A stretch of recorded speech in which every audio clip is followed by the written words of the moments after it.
It's a crazy little thing called Love Dev. Today's episode is 122. Ants HQ.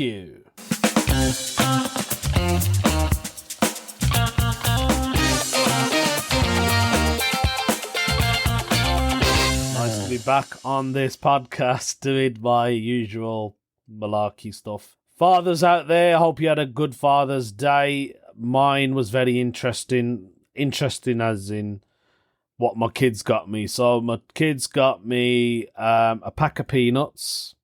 Not just one peanuts, 2 pack of peanuts.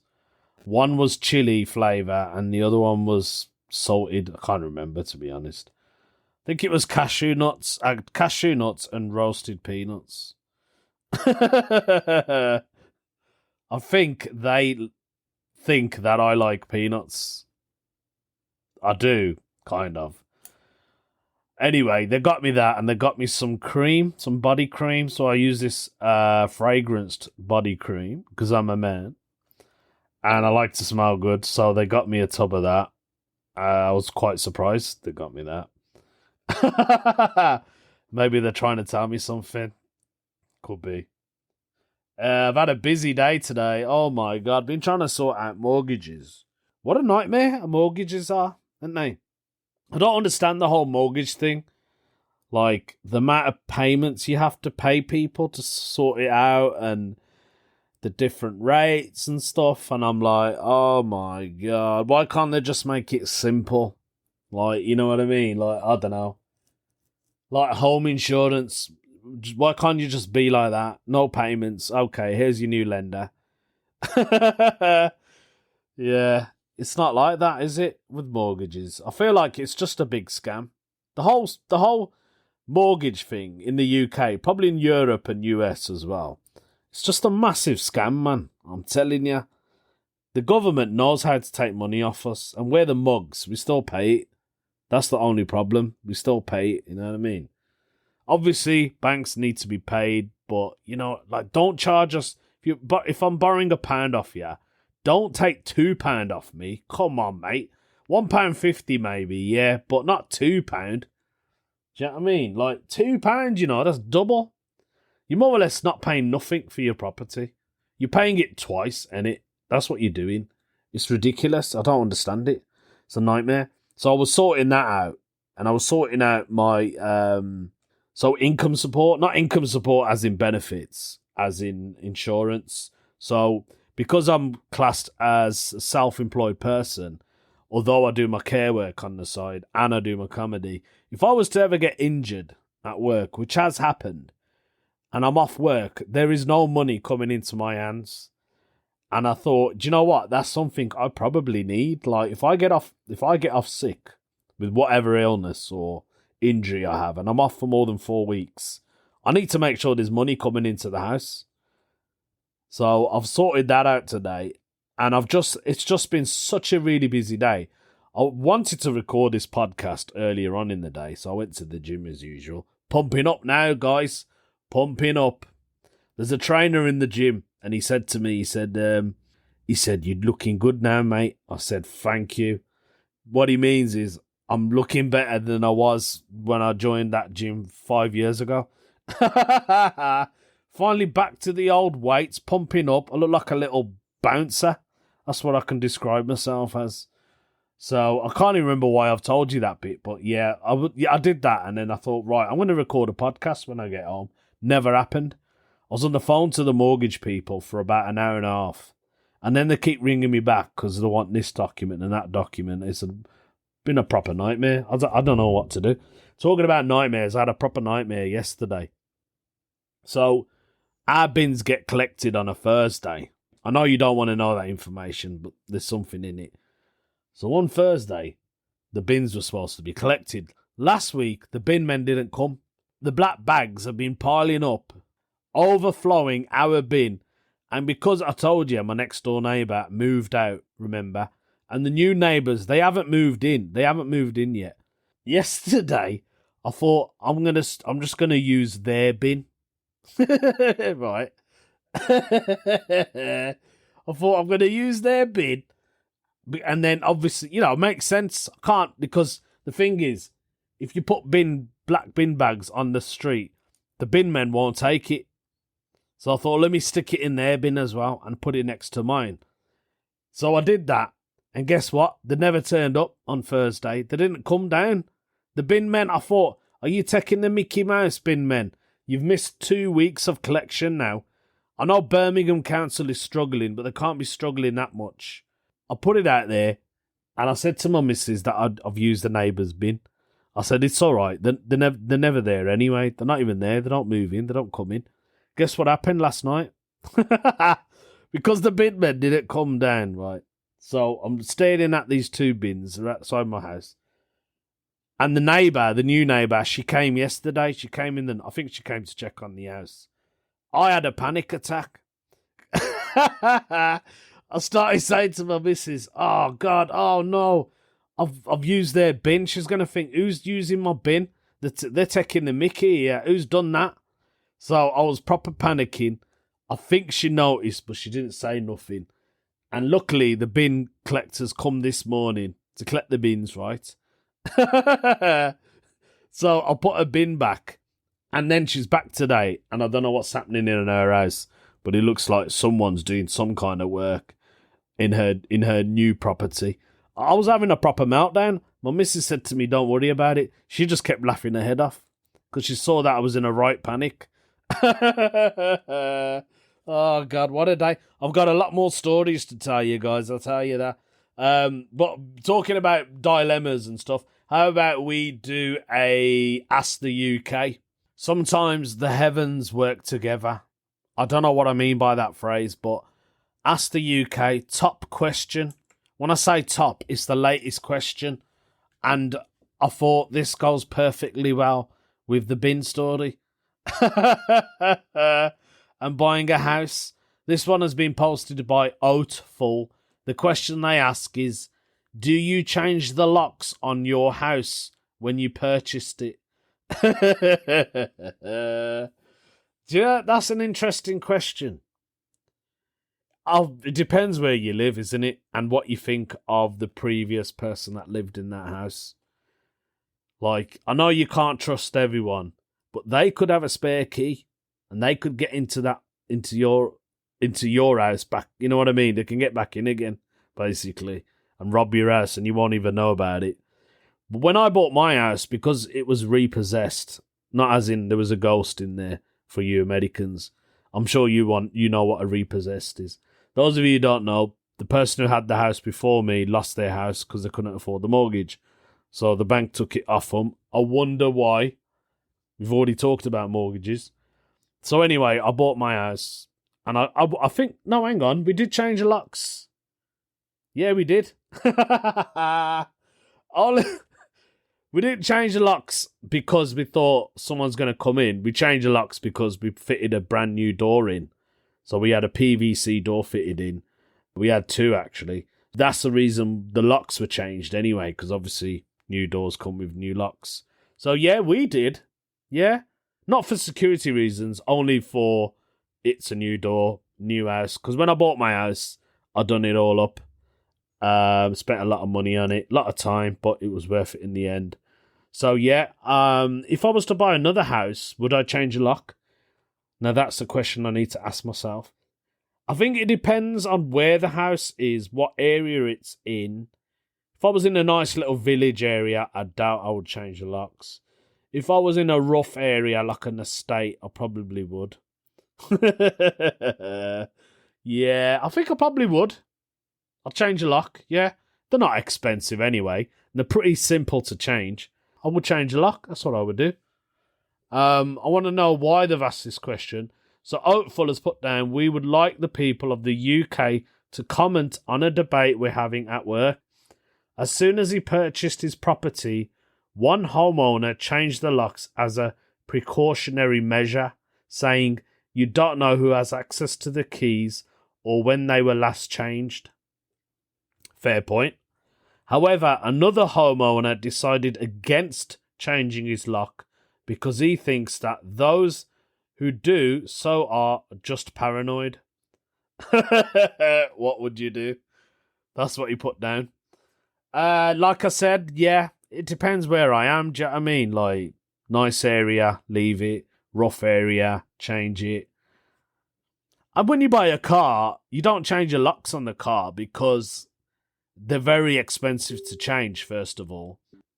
Some people have said on this question, some people have commented on it. One person has wrote down, the previous owner let himself into my house when I got it, so he could see what renovations we were doing. That's brilliant. He had always planned on new locks, but that made me do it as soon as I found out. That is mental. That is mental. If you've sold a house and you've moved to another house, that's your past gone, isn't it? You've left that behind. You will never forget that house, and you'll never forget the address of that house. Or flat, or bungalow, whatever you want to call it. But you wouldn't think, oh, I wonder what they've done to the property.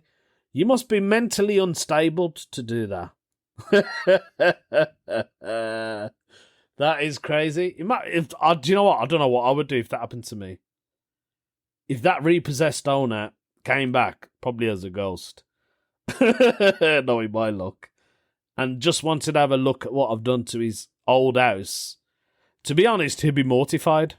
He'd be like, oh my God, this is beautiful. I can't believe I've let it go. That's probably what he would say. I think the best thing for everyone, just change your locks. Talking about locks, sometimes you have to change your postcode and address. Here we go. Look at that for a smooth way in. This was the next bit I was going to talk to you about. You know how, like, parcels and deliveries is quite popular now, isn't it? And I'm always getting a parcel. I love a parcel. Like I said to you guys before, it's like your birthday, because I forget sometimes what I've ordered. And I'll just see a parcel, and it will have my name and address, and I'll think, yep, that's mine. Right, open it up. No, it's for the kids. My daughter's ordered something online. That's what I'm getting at the moment. So the other day, I had a parcel come to my house. I looked at it and did have my name on it. For confidentiality reasons and GDPR and all that, we'll call him Joe Blogs. So I looked at it, it said Joe Blogs, but it said my address. And I thought, okay, maybe it's one of the other neighbours, but I don't know any Joe Blogs who lives by me. Well, I don't really know all of my neighbours' names, but I thought maybe someone's made a mistake, you know. Can happen, right? Same postcode, but just a different door number. So I looked at it and I thought, I don't know who this is. So I thought, I'm not going to go around knocking on neighbours' doors to see if it's theirs. So I contacted the company. Now, the company on the box, it said Ants HQ. And I thought, oh my God, what's Ants HQ? So I went onto their website. They're based in London. And they're like an ant specialist. They sell ants, like real ants. They sell products, like you can get ant farms. They sell other stuff. I think they sell like food for the ants, or I might be wrong. Basically, anything to do with ants, they sell it, right? And I was showing my missus, I said, look at this, look at this, look at that. They sell this ant here. They sell these African ants and, you know, all these different type of ants I've never heard of. Black ants and even your common garden ants that we get in the UK. They do everything. And I thought, there could be an ant in here. And she went, nah. I said, I'm telling you, there could be a live ant. I didn't open the box because I didn't want to be rude in case it was someone's, you know what I mean? So I thought, I'm going to leave it, but there could be something in there. It could be alive. And it could die if it doesn't get to its owner in time. So I contacted Ants HQ, right? And I've told them that I've got this parcel. It's not mine. It belongs to Joe Blogs, whoever it is. I said, if they're near my house, they're more than welcome to come and knock on my door. I'll give it to them. So they got back to me and they said, they said the person who's made the order has put the wrong address. And then they gave me their actual address. So I've got their address and email in case I need to get in touch with them. And they're miles away. When I say miles, they're still in the West Midlands, but they're They're actually in the Black Country, which is a different district to where I am in the West Midlands. And I thought, oh my God, these guys are in Halesowen. I thought, I'm not going to Halesowen to give them this parcel. So I looked at the address to think, is there another road with the same, do we share the same road? You wouldn't believe this, right? The door number was wrong. The house address was wrong. And the postcode was totally different. So I'm scratching my head thinking, how can anyone make a big mistake like that? Then it got me thinking, who ordered this? Were they an elderly person? Have they never used the internet? Was it a child who used their parents' credit card to pay for these ants? I was proper like, I don't know who this is. Now, when we make orders online, if you're making an order, most websites will say, put your postcode in and then pick your address. So when you do that, you would look at it and go, right, there I am. Number 1, David Street, for instance. David Street, Birmingham. That's it. That's my address. But you wouldn't go, let's put this postcode in, which is totally random and different, right? And then,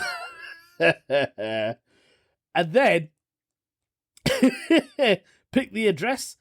The door number was different. The street number was totally different to mine. And the postcode was not the same as mine. Now, I do not understand how that mistake can happen.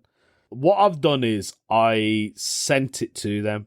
I put their address because the company sent me their address. They said to me, can you pay for the postage? We will pay you back. And I thought, do you know what? I'm not bothered about that. I thought, because at the end of the day, I was concerned about what's inside of it. I mean, as much as we all hate or love insects, right? Nothing deserves to die. And that's true. So I wasn't sure if there was an ant in there. And I thought the best decency thing is just to send it off. So I went down the post office. I told the bloke, because the bloke in the post office, he knows me well. I go in there a lot. And I said, this doesn't even belong to me. I said, it's ants. He was like, what? I said, I think there's a live ant in there. I'm not sure, but the dress is in Halesowen. We were laughing for ages. So anyway, I sent it off and I told the company got back to me, Ants, and they were like, oh, can you please send us your bank details? We want to pay you. And I said to them, when you do good for others, good will always come back to you. That's what I said to them. I said, don't worry about the money. It's absolutely fine. And then I plugged this podcast. Right? And I said, I'm going to give you guys a plug as well. So if you like ants and that's your thing, or you've always thought about, oh, I'd love to get an ant farm. I wonder what they're like. Because ants are very interesting insects. They are really interesting. Check out Ants HQ. This is not being sponsored, by the way. I said I will give them a plug. So Ants HQ, check them out. They're online and all that. And I will give them a plug. So, yeah, that's what I wanted to tell. That's a mad story, isn't it? I'm hoping one day, if I ever mess up my address on a parcel, that person who receives it will send it to me. I really hope so. Because the more good you do, the more good you get back. There we go. Talking about good, how about we do a no stupid question? This question has been posted by Arcadian_cuisine. The question they have asked, or the no stupid question they have asked, is, the traffic light turns green. How long would you wait for the person ahead before sounding a little beep beep? For me, personally, it takes about 2 seconds, or maybe 3. I will look at the other driver and I will look to see what they're doing. Most of the times you can see they're looking down and they're obviously on their mobile phone or cell phone for you American people. And then you know that they're distracted. They're not even paying attention to the traffic lights or the road. So I'll go beep, beep, and then hopefully that works. So for me, yeah, a 2 to 3 second rule sounds about right. They have put down, or maybe you feel it's more appropriate to do nothing and simply wait until they decide to go. Nah, I wouldn't wait. when you live in a busy city like Birmingham, you have to be a bit aggressive. That's what I've noticed as a driver. When I'm driving anywhere else, it's fine. But in Birmingham, you have to push in, or you have to just, you know what I mean? You can't wait around. You have to go. You have to go. Otherwise, you're going to end up being stuck for ages. I hate the people who are driving towards a set of lights, and you know that those set of lights take forever to change. They take at least 5-6 minutes to go back to your turn, right? So I was following this driver, and she was going dead slow. The lights were green. And I was thinking, just go. What are you... And other people behind me were beeping. And I know they weren't beeping at me because they could see her. And they were like, what are you doing? She went proper slow, and then the lights changed to red. And she could have took them lights easy. I reckon 4 cars could have gone past them lights. But no, she had to decide to drive slow. The worst thing was I couldn't overtake her because it was only the one lane. So it was like, brilliant. And I think she could see me in the rearview mirror looking at her going, great, look what you done. Thank you. Cheers. Now I'm going to be even more late for work. You don't wait around, man. 3-second rule is what I say. Day or put down, I just want to analyse what people think is an appropriate amount of time before you try peacefully and maturely getting their attention in case they didn't realise that the lights changed. Please respectfully refrain from stating anything that involves exiting your vehicle or committing a crime. I've seen people exit vehicles coming up. I saw this one geezer. It wasn't traffic light related, but it was to do with traffic lights. Basically, this guy come out of his car, right, and he went to the other driver who was in front of me, and he started shouting at him, going, "You're a taxi driver. How long you been a taxi driver? You don't know how to drive," and this and that. And I thought, wow, this guy's really aggressive, man. And then he jumped into his car. When the lights turned green, he just sped off. Like he was gone. And I thought, what a, you know the word I want to say. What is wrong with you, mate? Like, you know, where have you got to go? As my mum would say, where's the fire? That's what my mum would say if I'm always in a rush. So yeah, for me, it's the 3-second rule. That's what I'll give it. Right, 3-second rule. I think it's time we did a weird news story. Let's just wrap this whole thing up so I can go about with my day. From the greatest country in the world, the USA, has another weird news story, which I'm not really surprised about, guys. Every day you got something to tell us. So this story is a man who strangled a friend because he believed the victim summoned Bigfoot was sentenced to prison. A 55-year-old man in Oklahoma, happy birthday, mate, will spend the rest of his life behind bars for beating and strangling his friend to death. Oh, God. Claiming he did it because the victim summoned Bigfoot to kill and eat him.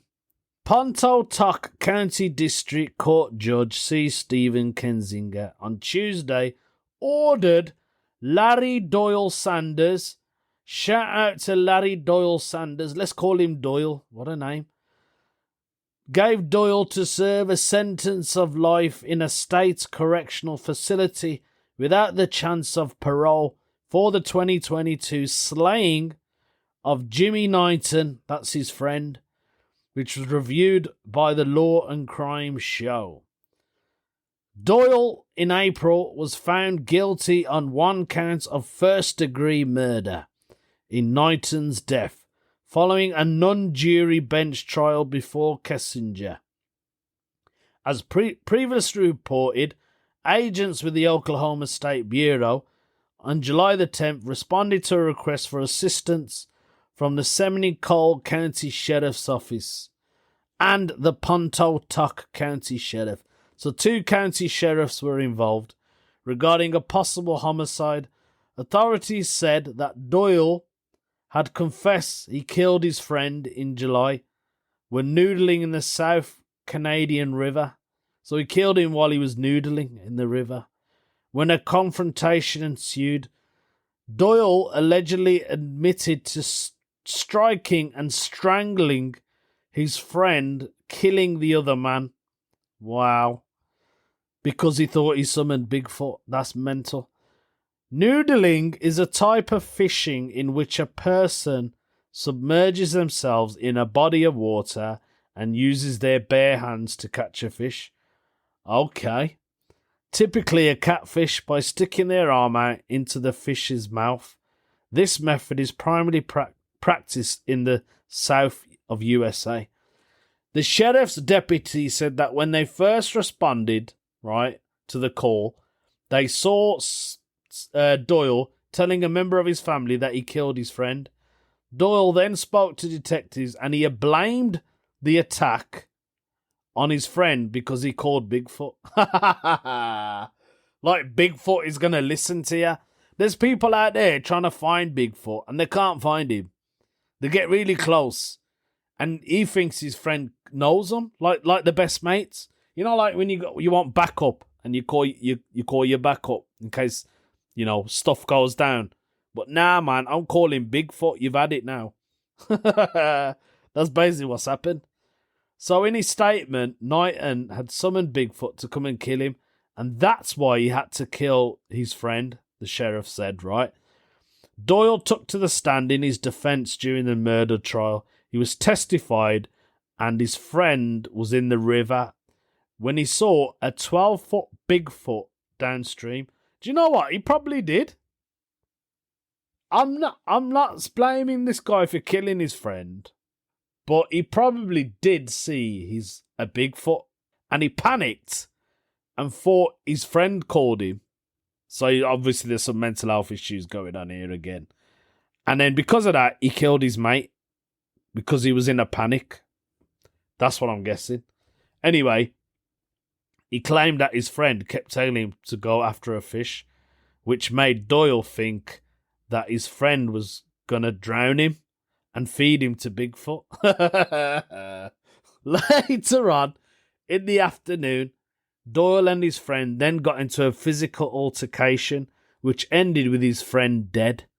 Doyle's defense attorney argued that Doyle was acting in a self-defense and merely trying to regain control of the situation, but not end his friend's life. Yes, there was a monster in the woods that night, but it wasn't the Bigfoot. It was Larry Sanders Doyle. That's what the district attorney, Eric Johnson, told the team. That's today's weird news story, I think. Yeah, that's the end of it. When you're in a situation like that, what do? He probably did see a Bigfoot. Or he's just one of those people, innit? Who wants to make a story. Maybe he wanted to kill his friend anyway. And then he would have blamed it. I'm surprised he didn't blame it on Bigfoot. I'm surprised he didn't say we were trying to catch some fish, right, while we was doing some noodling. And Bigfoot popped out of the water. He grabbed my mate, held him under the water. He bashed me a couple of times in my face. And he ran off. I'm surprised he didn't even say that. Oh, well, good luck to you, Doyle. There we have it. That was today's podcast. I hope you enjoyed that, folks. Keep listening and please leave a review. It really helps. See you for the next one. Bye-bye now.